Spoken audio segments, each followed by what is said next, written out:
তই ধনিয়াবে বলে আনে রগি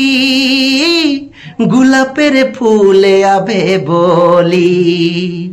তই ধনিয়াবে বলে গো আনে রগি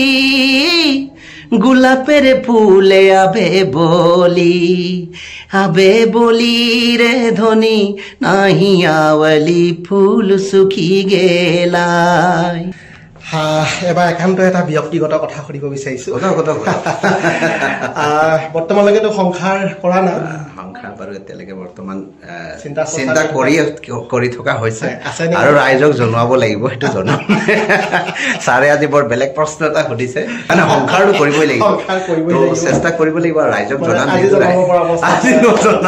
নমস্কাৰ মই হেমন্ত আপোনালোক সকলোকে স্বাগতম জনালো আশা কৰিছো আপোনালোক সকলো ভালে আছে আজি মোৰ সৈতে আমাৰ গোলাঘাট বৰপথাৰৰ এজন উদীয়মান যুৱক তেওঁ চাহ বাগানৰ যিবিলাক গীত খুব সুন্দৰকৈ তেওঁ ইতিমধ্যে গাই আহিছে আৰু তেওঁ কেইবাখনো ইতিমধ্যে এলবাম উলিয়াইছে তেওঁ বৰপথাৰ অঞ্জলি বৰবৰা মেমৰিয়েল একাডেমি তেওঁ এজন শিক্ষক আজি তেওঁ মোৰ সৈতে আছে আজি তেওঁৰ সৈতে মই আপোনালোকক পৰিচয় কৰাই দিম এয়া মোৰ সৈতে মহেশ্বৰ গোৱালা তোমাক স্বাগতম জনাইছো নমস্কাৰ হয় আজি হঠাতে তোমাক লগ পালো ভাবিলো অসমবাসী ৰাইজক আজি তোমাৰ সৈতে চিনাকি হওঁ আৰু সকলোখিনি তোমাৰ সৈতে তোমাৰ বিষয়ে কিছু কথা জনাবৰ বাবে চেষ্টা কৰিম পোনপ্ৰথমে মই সমূহ অসমবাসী ৰাইজক ইংৰাজী নৱবৰ্ষ 2025ৰ মোৰ হিয়া ভৰা শুভেচ্ছা জ্ঞাপন কৰিছোঁ আৰু আমাৰ হেমন্ত ছাৰক মই মোৰ ফালৰ পৰা শুভেচ্ছা জ্ঞাপন কৰিছোঁ আমাৰ পৰাণ ছাৰ আছে পৰাণকো শুভেচ্ছা জ্ঞাপন আৰু হঠাৎ আজি হেমন্ত ছাৰে মোক লগ পালে আৰু কৈছে যে তোমাৰ গীত শুনিম তোমাৰ মুখৰ পৰা তোমাৰ সৈতে কথাও পাতিম তোমাৰ বিষয়ে কিছু কথা জানিবলৈ চেষ্টা কৰিম কথা পতাৰ আমি বহুত কথা পাতিবলগীয়া আছে আজি অকণমান সময় ল'ম আৰু প্ৰথমতে অনুষ্ঠানটো আৰম্ভ কৰাৰ পূৰ্বে তোমাৰ পৰা অকণমান এটি ঝুমুৰ গীত শুনিব বিচাৰিম যিহেতু আমাৰ ঝুমুৰ সম্ৰাট মোৰ শ্ৰদ্ধাৰ সমগ্ৰ অসমবাসী তথা ভাৰতবাসীয়ে চিনি পায় দুলাল মানকীদেৱক আৰু দুলালদাৰ গীতবিলাক আচলতে গাই আৰু শুনি আমি ঝুমুৰ গাবলৈ চেষ্টা কৰোঁ তো মই অকণমান দুলালদাৰ গীত এটা এখন গাই দিম আৰু ঠিক আছে কি বলিব ব্রিটিশের কথা বলিলে যে গো লাগে ব্রেথা গো মজদুর চালান করিল আসামে রেলগাড়ি গো চলে ঘনে ঘনে মজদুর চালান করিল আসামে রেলগাড়ি গো চলে ঘনে ঘনে কি বলিব ব্রিটিশের কথা বলিলে যে গো লাগে ব্রেথা গো মজদুর চালান করিল আসামে রেলগাড়ি গো চলে ঘনে ঘনে মজদুর চালান করিল আসামে অকমান গাই দিছো হয় হয় সুন্দৰ আমি কৈছোৱে যে প্ৰথমতে এটি গীত শুনি লৈছো আৰু নিশ্চয় আপোনালোকৰো শুনি ভাল লাগিছে মই তোমাৰ পৰা জানিব বিচাৰিম তোমাৰ ঘৰত কোন কেনেকৈ আছে ঘৰত একচুৱেলি মোৰ বৰ্তমান মা আছে ভাইটি আছে ভণ্টি আছে আৰু দাদা নবৌ খুব আমাৰ পৰিয়াল ডাঙৰ আৰু দেউতা যিহেতু মই ক্লাছ 5ত পঢ়ি থাকোঁতে ঢুকালে দেউতা নাই বাৰু আমাৰ মাজত তথাপি দেউতাই দিয়া যিবিলাক আদৰ্শ পৰামৰ্শ সেইখিনি সদায় মানে মানি চলোঁ আৰু তো সংগীত ভাল পাওঁ সৰুৰ পৰাই সংগীত খুব ভাল পাওঁ আৰু চেষ্টাহে কৰি আছোঁ হয় হয় গীতবিলাক গাবলৈ চেষ্টা কৰোঁ শুনো ভাল ভাল গীতবিলাক শুনিবলৈ চেষ্টা কৰোঁ হয় পঢ়া শুনা ক'ত ক'ত কৰিলা পঢ়া শুনা প্ৰাথমিক বিদ্যালয় মোৰ গাঁৱতে তাৰপিছত আৰু তেনেকৈ higher secondary Borpathar higher secondary পঢ়িলোঁ কলেজ কৰিলোঁ দেৰগাঁও ডিকেডি কলেজত তাৰপিছত আৰু আহি বৰ্তমান মই বৰপথাৰ অঞ্জলি বৰবৰা মেমৰিয়েল একাডেমি আপোনালোক সকলোৱে জানে আমাৰ গোলাঘাটৰ এখন সুনাম সমগ্ৰ অসমতে এটা সুনাম কঢ়িয়াই এখন বিদ্যালয়ৰ পৰা দিগন্ত দত্তৰ নাম শুনিছে আপোনালোকে 2014 চনত টপ 10ৰ 1 নম্বৰত গৈছিলে সেইখন বিদ্যালয়তে শিক্ষকতা কৰি আছোঁ শিক্ষকতা যিহেতু মই বহুত ভাল পাওঁ ল'ৰা ছোৱালীৰ মাজত থাকি ভাল লাগে আৰু সংগীত ভাল পাওঁ আৰু ৰাইজৰ লগত থাকি ভাল লাগে সমাজৰ লগত হয় আৰু সুন্দৰ মহেশ্বৰ গোৱালাৰ পৰা আৰু কথা শুনিম এইবাৰ পুনৰ এটি গীত শুনিব বিচাৰিম এবাৰ কি শুনাবা মই নিজৰ গীত এটা অকণমান গাই দিওঁ ঠিক আছে প্ৰথমে এটা গীত কৰিছিলোঁ আমাৰ তাপস ছাৰে লিখা এটা গীত আহানা কাষলে বুলি তাৰপিছত এটা কৰি কেইটামান গীত বাণীবদ্ধ কৰিলোঁ ৰাইজে মৰমো দিছে আৰু আশা কৰোঁ ভৱিষ্যত দিনত আৰু অসমবাসী ৰাইজে যদি মৰম চেনে এনেকুৱা আশীৰ্বাদ কৰে ভৱিষ্যত দিনত আৰু গীত গোৱাৰ চেষ্টা হাতত আছে তাৰপিছত বাবুৰ বেটি কৰিলোঁ তাৰপিছত তই ধুনীয়াবে বুলি ৰেলগাড়ী 60 চকা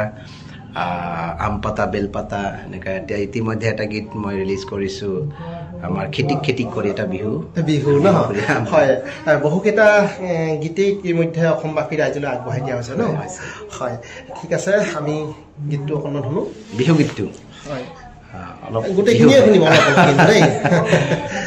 ঐ খেতি কৰি মাকো মাৰি থাকোতে তাতৰে তই খালতে সদায় দুপৰীয়া তোৰে কাষত তোলাও গৈ কিয় বাৰু জাননে আছে বহুতো কেঁচা মৰম মোৰেনো কলিজাতে তোকে সপি দিম বুলি ভাবো সদায়নো মই মনতে মৰমী ঐ জাননে তই নোৱাৰো তোক থাকিব এৰি এনেকুৱা ধৰণৰ সুন্দৰ সুন্দৰ ভাল লাগিছে আচলতে সংগীতৰ সৈতে তুমি কেতিয়াৰ পৰা জড়িত সংগীত প্ৰকৃততে আচলতে সৰুৰ পৰাই ভাল পাওঁ আৰু গুণগুণাই থাকোঁ আমাৰ জুবিনদাৰ গীতবিলাক ভূপেনদাৰ গীতবিলাক গাই আচলতে গীত গাবলৈ মানে মন গ'ল আৰু সংগীত ভাল পাওঁ আৰু যিহেতু অলপ সমস্যাও আছিলে সৰুতে অলপ আৰ্থিকভাৱে অলপ প্ৰব্লেম আছিলে যাৰ কাৰণে সংগীত বিদ্যালয়ত সংগীত ভকেল শিকাৰ খুব চেষ্টা আছিলে কিন্তু সৰুতে নোৱাৰিলোঁ কিন্তু পৰৱৰ্তী সময়ত ভগৱানে আশীৰ্বাদ কৰিলে মা দেউতাই আশীৰ্বাদ কৰিলে সেইখিনি মই ক্লাছিকেল ভকেল আমাৰ ৰীতা বাইদেউক চিনি পায় ৰীতা গগৈ বাইদেউ আমাৰ পৰশ কুঁৱৰ ছাৰ আমাৰ উমা চক্ৰৱৰ্তী বাইদেউৰ ওচৰত মই ভকেল ক্লাছিকেল কৰিলোঁ লাষ্ট 4th ইয়াৰলৈকে কৰিলোঁ 5th ইয়াৰটো দিয়া নাই আৰু এইটো খুব থাপ মাৰি আৰু ভকেলটো কৰি আছোঁ আৰু শিকিছোঁ বাৰু বহুত কথাই শিকিছোঁ ক্লাছিকেলটো যিহেতু লাগে সংগীতৰ ক্ষেত্ৰত যিধৰণে ভাষা এটা শিকিবলৈ ব্যাকৰণ যেনেকৈ লাগে ঠিক তেনেদৰে ক্লাছিকেলটো খুব ইম্পৰ্টেণ্ট বস্তু হয় শিকি আছোঁ আৰু বহুতখিনি শিকিবলগীয়া আছে শিকাটোতো শেষ নহয় কেতিয়াও আৰু গীত গাই আছোঁ আৰু ভৱিষ্যত দিনতো গাই যাম সংগীত যিহেতু ভাল পাওঁ ৰাইজে মৰম দিলে আৰু ভাল গীত গাবলৈ চেষ্টা কৰিম সেইটোৱে আৰু হয় সাংস্কৃতিক যিবিলাক মঞ্চ সেই মঞ্চবিলাকতো দেখা পাইছোঁ আৰু ইতিমধ্যে আমাৰ বৰপথাৰবাসী ৰাইজে মঞ্চত দেখিছেই ঠিক আছে আৰু কথা পাতিম এবাৰ পুনৰ আকৌ কিবা এটা শুনিব বিচাৰিম শুনাবা ঝুমুৰে এটা গাই দিওঁ মই নিজে গোৱা খুব এই ট্ৰেডিশ্যনেল চং হয় এইটো পৰম্পৰা গীত সুৰটো একচুৱেলি মই গীতটো লিৰিক্সটো মই নিজে কম্প'জ কৰিছোঁ এৰেঞ্জমেণ্ট কৰিছোঁ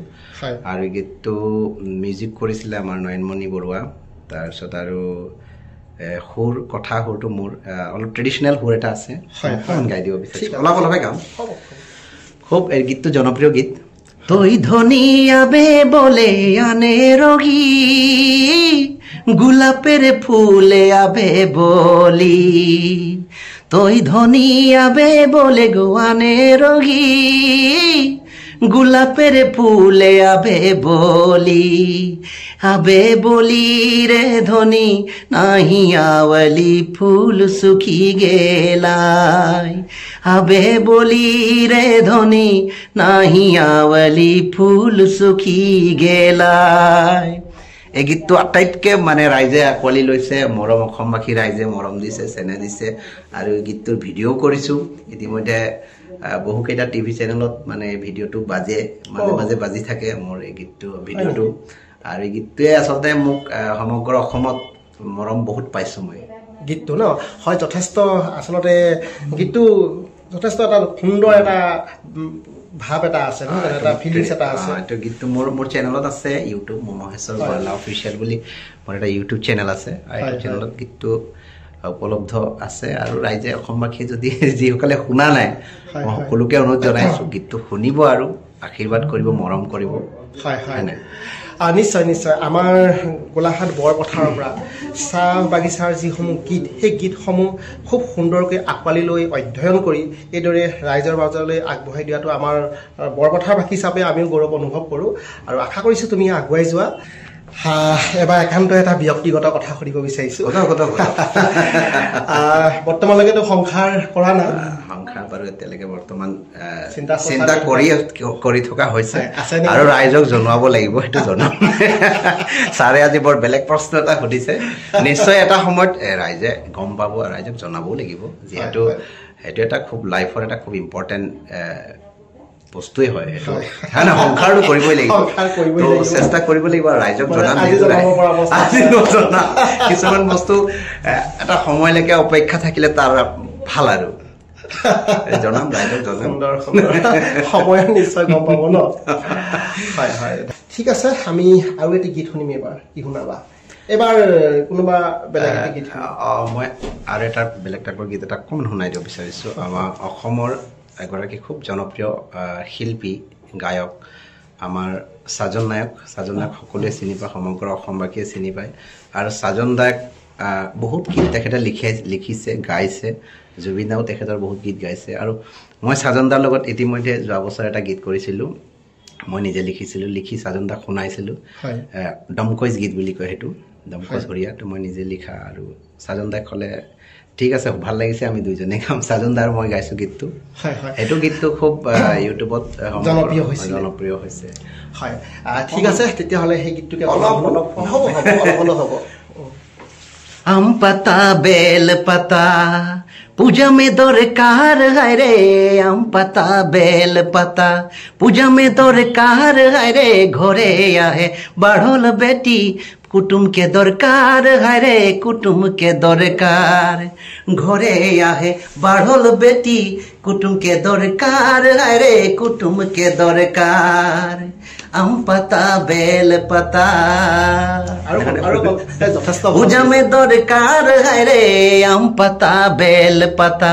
पूजा में दरकार है रे घरे आहे बढ़ल बेटी कुटुम के दरकार है रे कुटुम के दरकार घरे आहे बढ़ल बेटी कुटुम के दरकार है रे कुटुम के दरकार আম পাতা বেল পাতা আচলতে হঠাৎ মোক মানে হেমন্ত ছাৰে এইটো মানে সাক্ষাৎকাৰটো লৈছে সেইটো কাৰণে মই হয় বাৰু আমি তথাপি আপোনাৰ অনুৰোধটো ৰাখিবলৈ চেষ্টা কৰিছোঁ নাই যথেষ্ট সুন্দৰ হৈছে মহেশ্বৰ তুমি ইমানকণ সময় আচলতে মোক দিয়াৰ বাবে তোমাক বহুত বহুত ধন্যবাদ জ্ঞাপন কৰিলোঁ আৰু লগতে নতুন বছৰৰ শুভেচ্ছা জ্ঞাপন কৰাৰ লগতে তোমাৰ শিল্পী জীৱনৰ উজ্জ্বল ভৱিষ্যত কামনা কৰিলোঁ মই আপোনাক মানে হেমন্ত ছাৰক মই পুনৰবাৰ মোৰ ফালৰ পৰা কৃতজ্ঞতা আৰু ধন্যবাদ জ্ঞাপন কৰিছোঁ আৰু ভৱিষ্যত দিনে আপোনাৰ যিটো অন্যতম হেমন্ত বুলি এটা পেজ আছে এই পেজটোক যাতে যিসকল ব্যক্তিয়ে অসমৰ ব্যক্তিয়ে ফ'ল' কৰা নাই মোৰ ফালৰ পৰা অনুৰোধ জনাইছোঁ সকলোৱে যাতে ফ'ল' কৰিব আৰু ছাৰে খুব এটা মানে কি হয় আমাৰ দৈনন্দিন জীৱনৰ লগত জড়িত থকা আমাৰ সাংস্কৃতিক ক্ষেত্ৰতেই হওক বা প্ৰত্যেকটা ক্ষেত্ৰত আমাৰ ধনচিৰি মহকুমাত অন্যতম আমাৰ হেমন্ত বৰা ছাৰে খুব সুন্দৰ কথাবিলাক টপিকবিলাক মেছেজবিলাক সমগ্ৰ অসমবাসীক আচলতে দিবলৈ যি প্ৰচেষ্টা তেখেত হাতত লৈছে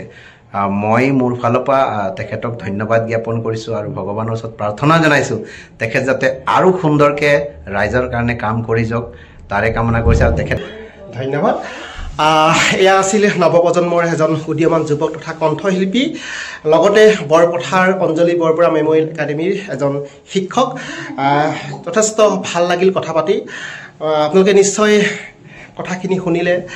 তেওঁ গীত শুনিলে আপোনালোকে সকলোৱে আশীৰ্বাদ কৰিব যাতে নৱপ্ৰজন্মৰ এই উদীয়মান যুৱকজন কণ্ঠশিল্পীজন আগুৱাই যায় তাকে কামনা কৰিলোঁ ভিডিঅ'টো দীঘলীয়া নকৰোঁ পুনৰ নতুন ভিডিঅ'তে লগ পোৱাৰ প্ৰতিশ্ৰুতিয়ে মই হেমন্তই আপোনালোকৰ পৰা বিদায় লৈছোঁ ধন্যবাদ বাই বাই